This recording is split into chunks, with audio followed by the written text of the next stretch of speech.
سلام تماشابینان گرامی، خلاصه خبرهای مهم 17 نوامبر تاجیکستان و منطقه را از پایگاه خبری بامداد برایتان پیشکش میکنیم. شروع میکنیم از یک نگاه کوتاه به سرخط خبر مهم روز در این برنامه. قمر عزیزوف دست داشتنش در عبادن شورت اسمت‌اللهیف رد کرده بیانات دلشاد کراسافچک را تهمت نامیده است. ستایش رستم امامعلی از خدمت‌های پدرش امامعلی رحمان در روز پرزیدنت. در ولایت تولا یک تاجیک از غویه رشک یک شناس همسر روسش را کرد زده است. در ورزاب چی روی داد که روز 4 ساعت بسته شد؟ شرح کمیته ولایت‌های فوق‌العاده. در ریوکند یک دختر 22 ساله در دریا غرق شده است. و اکنون تفصیلات خبرها. یک منبع نزدیک به قمر عزیزوف که به دست داشتن در بودن معاون اول رئیس اوریون بانک شورت اسمت‌اللهیف عیبدار می شود به پایگاه خبری بامداد خبر داد که قمرالدین هنگام روبرو کردن او با دلشاد کراسافچک متهم اساسی در این پرونده پرسر و صدا دست داشتنش در این جنایت را رد کرده گفته است دلشاد کراسافچک به او تهمت زده ایستاده است. به گفته این منبع قمر عزیزوف هنگام روبرو کنی از دلشاد کراسافچک طلب کرده است که مرد باشی بر روی من نگاه کرده گپ زن، ولی دلشاد کراسافچک به گفته این منبع سرش را خم کرده بیانات قبلیش را تکرار کرده است که گویا ربودن اسمت‌اللهیف را به آنها قمر عزیزوف فرموده بود و برای این $50,000 پیش پرداخت کرده است. منبع بامداد میگوید قمر عزیزوف هنگام روبرو کنی خطاب به دلشاد کراسافچک گفته است که وقتی شنیدم که تو را قپیدن به دوشنبه آوردند من حتی خرسند شدم که اکنون حقیقت را میگویی و نام من سفید می شود، ولی افسوس که مرا تهمت کرده ایستاده. این منبع نزدیک به قمر عزیزوف معتقد است که مقصدی از کشاندن پای او به این پرونده تصرف مال و ملک فراوانش است و گویا دلشاد کراسافچک در عوض وعده از محبس رها کردن مادرش ساجده سیدمرادووا با چنین معامله راضی شده قمر عزیزوف را تهمت کرده ایستاده است. این منبع میگوید دلشاد کراسافچک در اول دست داشتن قمر عزیزوف را در عبودن اسمت‌اللهیف رد میکرد، ولی اعتراف کرده بود که یکدیگر را میشناختند و درباره پولداری شیرعلی کبیر شورت اسمت‌اللهیف یک دفعه صحبت کرده بودند. این منبع میگوید حتی دلشاد در بیانات اولش گفته است که ما 5 نفر این کار را پلان کشیدیم. قمر از این نیت ما حتی آگاه هم نداشت. او تنها در واخوری در جواب گپ من گفت که راست است شیرعلی کبیر $35 میلیون دارد. قمر گفت بعد چه؟ پولدارها در تاجیکستان بسیارند. شورت جوره ما 200 چند میلیون در بیت کوین پول دارد. گفته او را تعریف کرد. دیگر وی از یگان کار و نیت ما خبر نداشت. تصدیق درستی این ادعا توسط منابع دیگر امکان ندارد.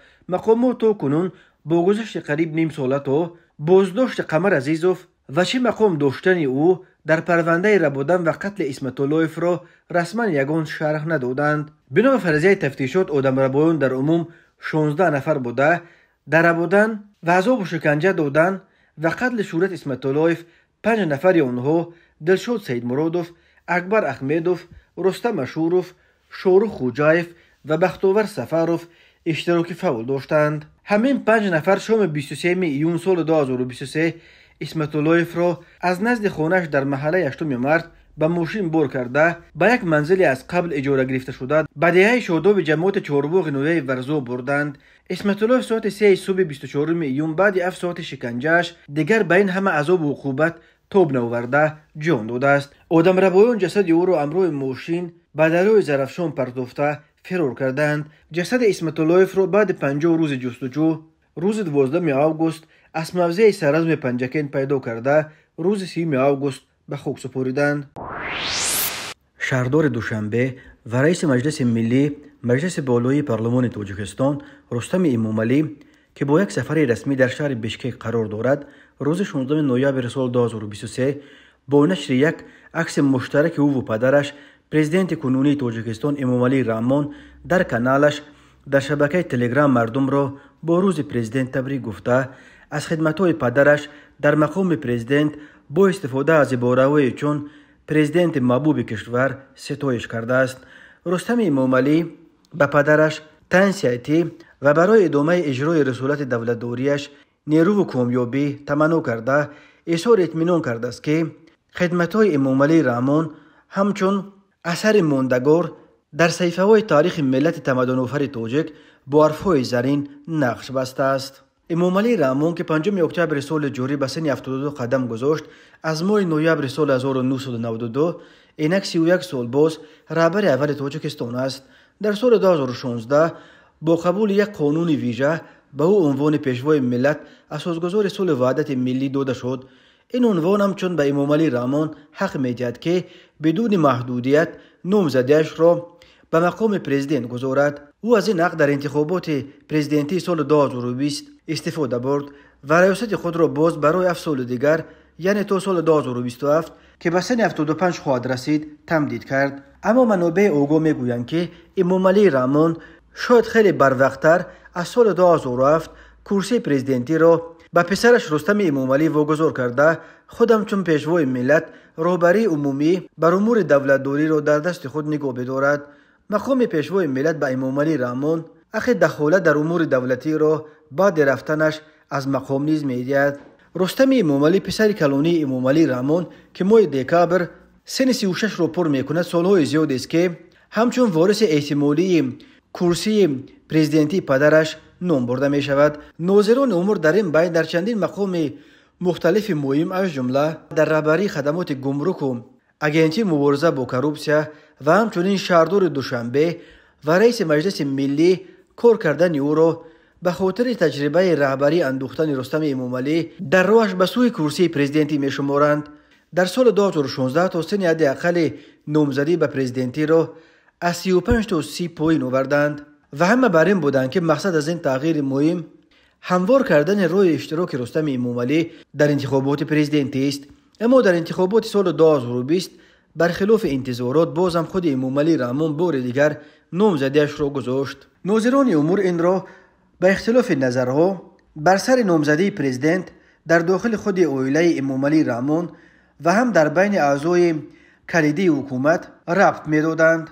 عامل دیگر و عزم حل کننده به عقیده ناظران امور اراده خود امامعلی رحمون است که طوری به نظر می‌رسد خودش برای رفتن هنوز آماده نیست. دادستانی منطقه اوزلوفسکای ولایت توله روسیه تفتیش پرونده یک شهروند 37 ساله تاجیکستان را به انجام رسانده با تصدیق فکر عیبدارکنی برای بررسی به دادگاه نویه اوزلوو سپرده است. خدمات مطبوعات دادستانی ولایت توله روز 16 نوامبر سال 2023 خبر دادند که این مرد تاجیک بر اساس قسم 2 ماده 111 کودکس جنایتی روسیه برسانیدن آسیب وزن به سلامتی که با استفاده از کارت انجام شد به حیات جبر دیده خطر ایجاد کرده است عیبدار می شود.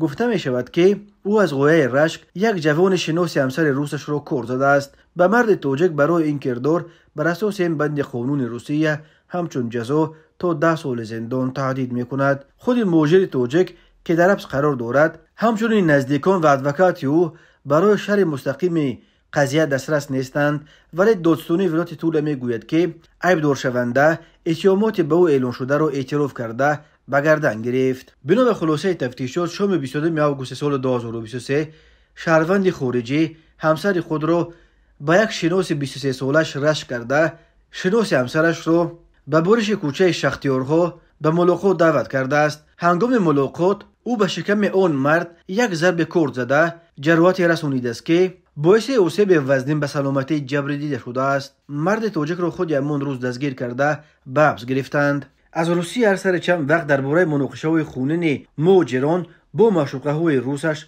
خبرها به دست می‌رسند. یکی از قضیه‌های اعظم پرسر و صدا از این زمره پرونده خورشید همرویف بود که ماه ایول سال 2022 در نوسیبیرسک دوست دختر سابقش را که همگی 17 سال داشت با 17 ضرب کارد و هلاکت رساند. همین طور دادگاه نویه مرکزی شهر چلیابینسک روسیه روز 2 نوامبر سال 2023 شهروند ازبک زبان تاجیکستان رسول شرمتوف را برای قتل معشوقه سابقش اکسانا به 9 سال زندان نظامش سنگین محکوم کرد. تماشابینان عزیز، یادآور می‌شویم خلاصه مهمترین اخبار تاجیکستان را از پایگاه خبری بامداد تماشا دارید. برنامه را ادامه می‌دهیم.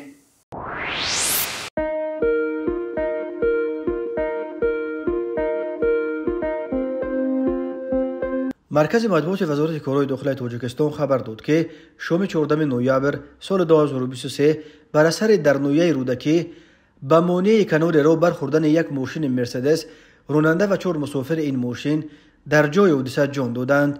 2 مسافر دیگر مجروح شدند. بنا به اطلاع وزارت کارهای داخله، شام 14 نوامبر سال 2023 تقریبا ساعت 17:30 راننده ماشین تمغه مرسدس بنز نعیمزاده شعباز سال تولدش 1998 ساکن نویه یووان هنگام حرکت از یووان به سمت شهر دوشنبه در حدود جماعت دیوت سلطان آباد نویه رودکی به سمت مقابل راه برآمده به مانع بتونی کنار راه برخورده است. در نتیجه راننده نعیمزاده و مسافران ماشین مذکور بوریف صفی الله سال تولدش 1994، نورخلو و خالده سال تولدش 1986 ساکن نویه یووان، خورسال بختیارزاده عمران سال تولدش 2019 ساکن نویه جامعه، خورسال قرای و لطفیه سال تولدش 2020 ساکن نویه یووان به سلامتی جراحت‌های جسمانی برداشته در جای حادثه به هلاکت رسیدند. 2 مسافر دیگر این ماشین با جراحت‌های جسمانی در بیمارخانه بستری گردیدند. وزارت کارهای داخله همزمان خبر در پایتخت بر اثر به بالای سرش چپه شدن چراغک راهنما جان باختن یک کودک 7 ساله را نیز شرح داد. گفته می شود صبح 15 نوامبر سال 2023 تقریبا ساعت 9:30 راننده ماشین مسافرکش تمغه مرسدس جبار فسدالله سال تولدش 1967 ساکن نویه رودکی هنگام حرکت بالای کوچه نظرشایف از طرف کوچه ولامزاده به سمت کوچه احمد دانش پایتخت در نزد مرکز سفدای صدبرگ فاصله ضروری طرف راست را رعایت نکرده با طرف راستش به طرف چپ ماشین دیگر مسافرکش تمغه مرسدس پرینتر تحت اداره راننده جمالوف یعقوب سال تولدش 1996 ساکن شهر دوشنبه که در یک سمت حرکت میکرد برخورده است. در پی این راننده اسپرینتر دوم جمالوف از عهده اداره واسطه نقلیات نبرآمده برای ماشینگر برآمد. با قسمت پیش طرف راستش به ستون چراغک راهنما و علامت راه برخورده است.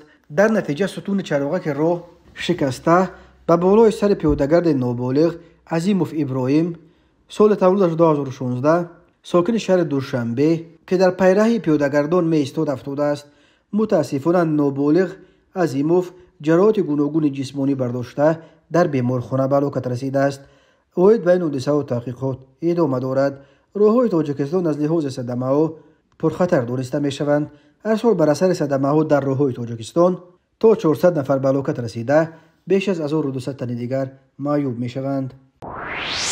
کمیته حالتهای فوق‌العاده تاجیکستان در یک شرح مفصل برخی تفصیلات صدمه ماشین پر از گاز مایع در موضع مروتک نویه ورزوب که روز 15 نوامبر سال 2023 باعث برای 4 ساعت بسته شدن یگانه راه زمینی بین ولایت سوخت و مرکز باقی مناطق جمهوری شد نشر کرد.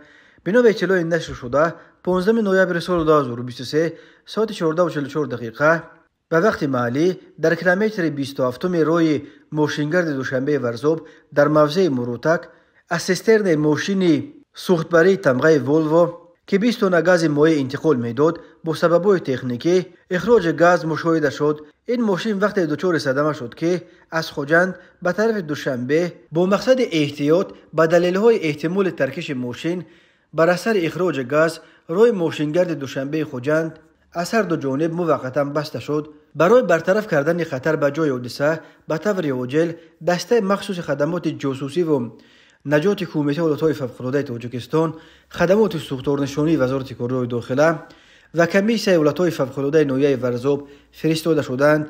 کمیته حالتهای فوق‌العاده می‌افزاید در نتیجه اندیشیدن چاره‌های فوری با یاری تکنیک مخصوص گاز مایع از این ماشین به ماشین دیگر انتقال داده شد.